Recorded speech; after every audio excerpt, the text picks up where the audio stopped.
as we embark on a journey with another person, as we embark in a relationship.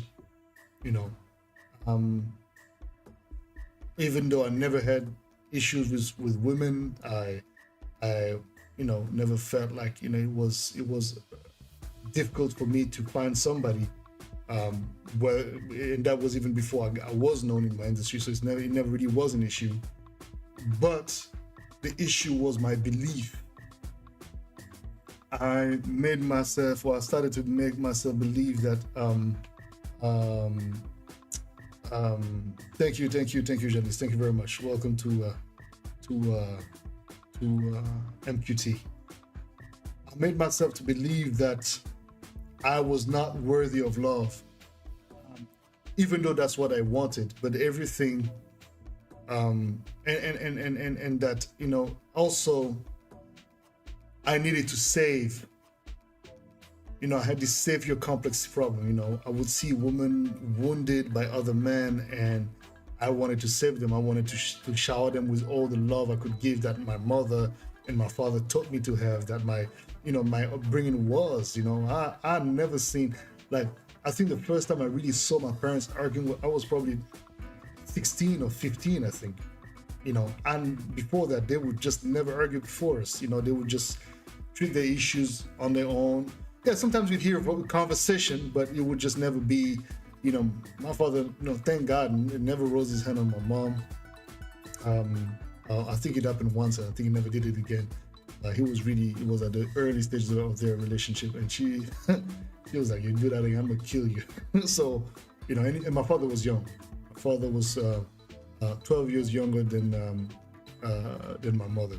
So, and they got married very young. My father was 20 or 21, no, 20 years old when I was born. My mother 32 at the time, or 33. So yeah. Anyway, I was born, I think, a year later. And they stayed married together for 25 years. And a very, very, very powerful, successful couple. And she helped shape my father and make my father into the man that he became, and very successfully. So I wanted to save these women. I wanted to save them from themselves. And that reflex, I still have it in a way. Not saying that there's anything wrong with trying to help, women see that there are men who exist who are, also there to be the, not the good Samaritan, but like, there's not just assholes out there, you know what I mean? And those assholes, unfortunately, are wounded little boys in the body of a grown man, lifting 350 pounds or whatever the case may be, And so this is why, these behaviors of sabotage have to be treated at the root. As you can see, I can count you precisely some of the things that have led me to build these sabotage reflexes, right? Because I've done the work to go deep, to go as far back as I can. Also because as Africans, we don't believe, especially African parents, we don't really believe in psychologists and all that thing. So, hey, look, yeah, that's cool, but that's not for us. So I had to, and it's cool. I mean, honestly, like, I don't regret any of it because it helped me strengthen my character, and it helped me, but I've always been but also because I'm very cerebral as well. I always searched to find answers to my questions and to look into anything that was mind related, spirit related, etc., so that I could better understand and better address issues. But sometimes, yes, indeed, at a certain point, then you evolve out of that concept and idea, and then you meet people along the line and along, through your life journey, especially if you're in search of your own truth and you're in search of finding, whatever's blocking you from accomplishing your greatness, because that's what it is. Then you start seeing, tapping into knowledges from people like, man, I keep talking about this guy, Joe Dispenza, man. Like, this guy blew my mind, and I discovered him about 2 years ago, not even. And I knew before him, like, there was a Tony Robbins, there's this, there's that, there's, Jiddu Krishnamurti, So many names, so many, Sadhguru, name them. And when you do the work, when you do your research, when you have a desire to really understand what is holding you, what is blocking you, because it's one thing to intellectually understand the situation, but it's another to actually let that information sink in your heart, your core.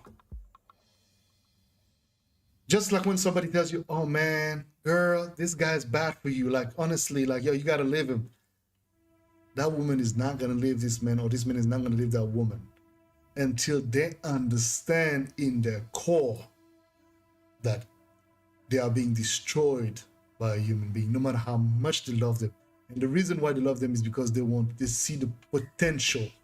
But the potential is not the factual truth, is what somebody could be. But that person will not be if they don't see it for themselves, or they see it but they don't see you being part of that equation, because they are not able to control the negative outcome that they want to see. It's very abstract. It's like, if you have been used to dealing with people who abuse you verbally, dismiss you, whatever, and yet you know you're not supposed to be,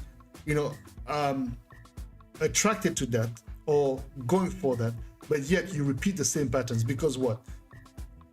Instant gratification. We need more likes. We need more. We need to show more.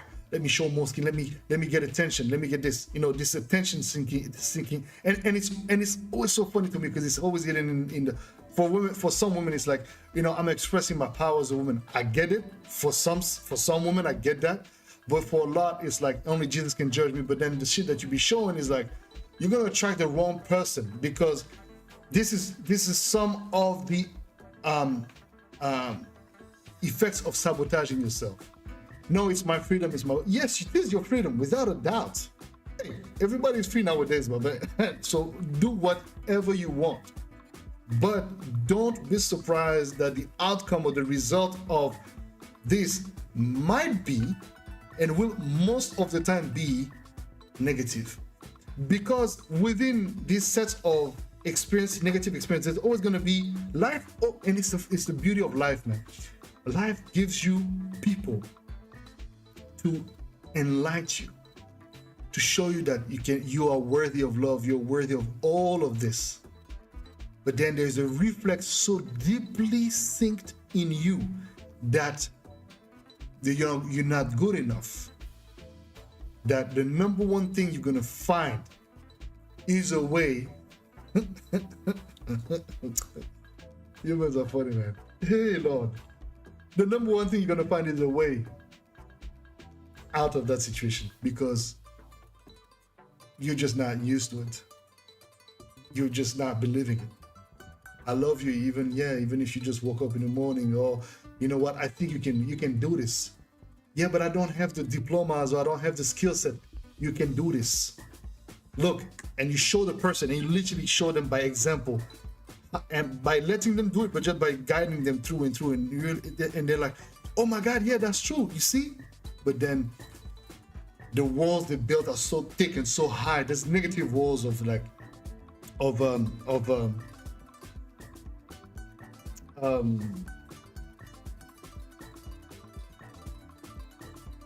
sabotaging behavior. Sorry, I was still sabotaging behavior that's so thick and so massive that they're just unable to really believe that they were actually capable. Because you see what? No, but you see, the reason why I managed to do it is because you were there. You see, and you're not letting me be me, and you're not letting me be myself, and just like and that goes both ways, men and women. So I was giving you the example about those on Instagram or wherever they be showing everything and anything they can, and some of them turn that into a business, and that's great. So again, I'm not trying to say that everybody that shows skin or whatever, or cars, or financial success or material success, or whatever the case may be, are people who are insecure. But the problematic is that when some of the people doing it are insecure, but yet they're trying to showcase a version of themselves, which I understand we all want to believe that a part of us is a superhero and we can conquer, we can do it, because the truth is that our reality is too ugly and too real for us to be capable to still be the superheroes we believe to be in this outer ego of ours that is online and that is wherever. The person that you're seeing here, me, Boddhi Satva, Armani Kombona Gemo, is somebody that is a result of all my journeys, my mistakes, my experiences, my errors, my trials, my tribulations, my this and that, all of us, that's who we are. However, I understood very quickly by experiencing how lies and deceiving, etc., others, lying and deceiving others, which trying to show an image of you that is not you, will bite you back in the butt with no pity, will make you look a fool. That is just like telling, somebody that, I live there. Oh, okay, but when can I come and see you? Let's hang out. I'm a bit busy. And every time, and then the one time, bad luck for you, that person passed from that street and then they see you. Oh my God. There's no shame. Stop sabotaging yourself, believing that you're not capable of accomplishing a greater version of who you were meant and you are meant to be.